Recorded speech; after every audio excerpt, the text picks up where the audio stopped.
অগ্রণী ব্যাংকের পাবনার কাশীনাথপুর শাখায় 10 কোটি টাকার বেশি গড়মিলের অভিযোগে ম্যানেজার সহ 3 কর্মকর্তাকে আজ আদালতে তোলার কথা রয়েছে। পুলিশের পাশাপাশি এ বিষয়ে প্রয়োজনীয় ব্যবস্থা নেবে দুদক। ব্যাংকে টাকা গড়মিলের খবরে উদ্বিগ্ন গ্রাহকরা। অগ্রণী ব্যাংকের রাজশাহী কার্যালয়ের একটি অডিট দল বৃহস্পতিবার ব্যাংকের কাশীনাথপুর শাখায় আসে। অডিটে ব্যাংকের 10 কোটি 13,62,000 টাকার গড়মিল পাওয়া যায়। এ ব্যাপারে কোনো সদুত্তর দিতে পারেননি ওই শাখার ব্যবস্থাপক হারুন বিন সালাম, ক্যাশ অফিসার সুব্রত চক্রবর্তী ও সিনিয়র অফিসার আবু জাফর।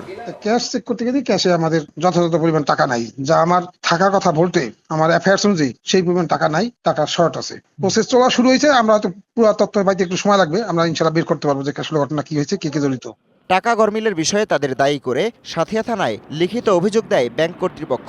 মধ্যরাতে 3 কর্মকর্তাকে গ্রেপ্তার করে পুলিশ।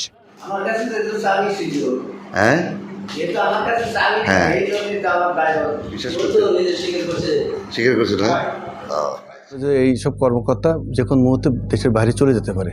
আমরা আইন শৃঙ্খলা নিয়ন্ত্রণের স্বার্থে এবং আইনগত ব্যবস্থা গ্রহণের স্বার্থে তাদেরকে আমরা 54 গ্রেপ্তার করি। পুলিশের পাশাপাশি এ বিষয়ে আইনি পদক্ষেপ নেবে দুর্নীতি দমন কমিশনও। অর্থ সংক্রান্ত বিষয়ে এটা দুদকের শিডিউলভুক্ত একটা মামলা। আমরা আইনি যে কার্যক্রমগুলো আছে এবং সংশ্লিষ্ট কাগজপত্র দুদকের সংশ্লিষ্ট দুদকে আমরা কাগজপত্র প্রেরণ করব।